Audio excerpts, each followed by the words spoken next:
Put God first. Put God first in everything you do.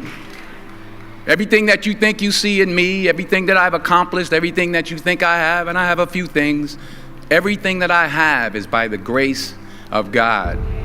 Understand that. It's a gift. 40 years ago, March 27th, 1975, it was 40 years ago, just this past March, I was flunking out of college. I had a 1.7 grade point average. I hope none of you can relate. I had a 1.7 grade point average.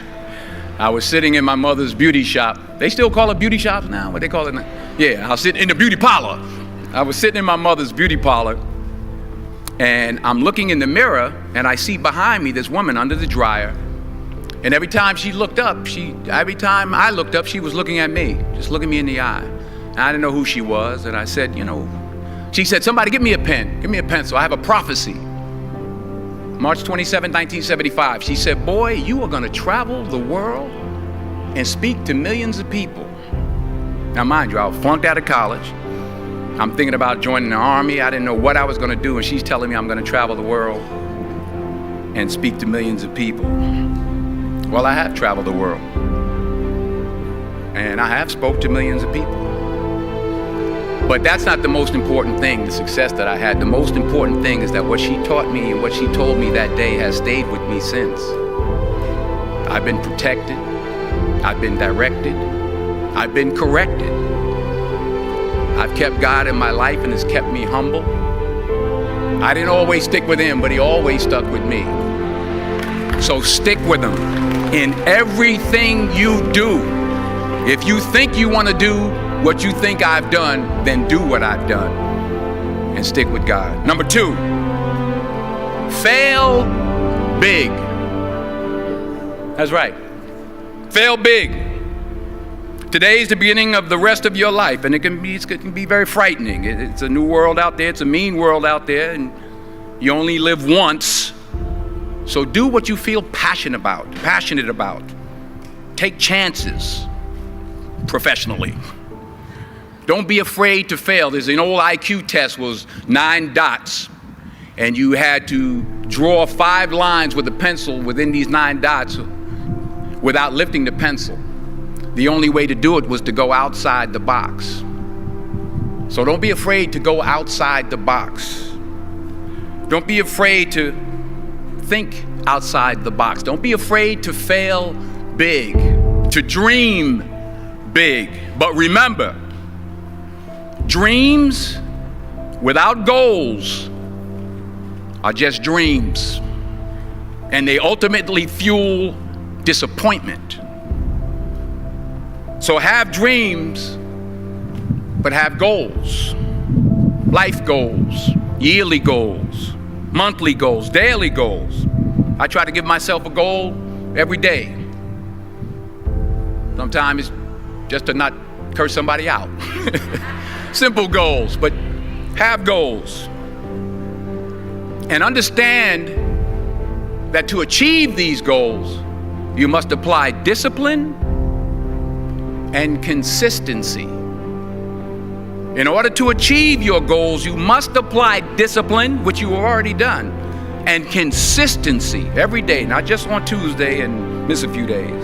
You have to work at it every day. You have to plan every day. You've heard the saying, we don't plan to fail, we fail to plan.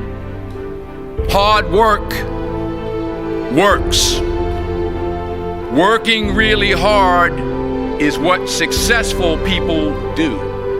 And in this text, tweet, twerk world that you've grown up in, remember, just because you're doing a lot more doesn't mean you're getting a lot more done. Remember that. Just because you're doing a lot more doesn't mean you're getting a lot more done.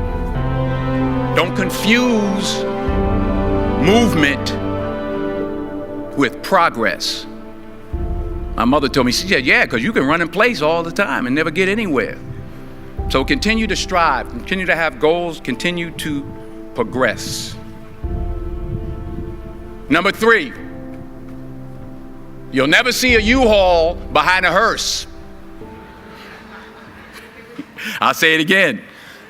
You'll never see a U-Haul behind a hearse. I don't care how much money you make, you can't take it with you. The Egyptians tried it. They got robbed. That's all they got. You can't take it with you. And it's not how much you have. It's what you do with what you have. We all have different talents. Some of you will be doctors, some lawyers, some scientists, some educators, some nurses, some teachers. Yeah, okay. Some preachers. The most selfish thing you can do in this world is help someone else. Why is it selfish? Because the gratification, the goodness that comes to you, the good feeling that I get from helping others, nothing's better than that. Well, one or two things, but nothing's better than that. Not jewelry, not big house I have, not the cars, but it's the joy. That's where the joy is, in helping others. That's where the success is, in helping others. Finally, I pray that you put your slippers way under the bed tonight, so that when you wake up in the morning, you have to get on your knees to reach them. And while you're down there, say thank you for grace. Thank you for mercy. Thank you for understanding. Thank you for wisdom. Thank you for parents. Thank you for love. Thank you for kindness. Thank you for humility. Thank you for peace. Thank you for prosperity. Say thank you in advance for what's already yours. That's how I live my life. That's why I am. One of the reasons why I am today.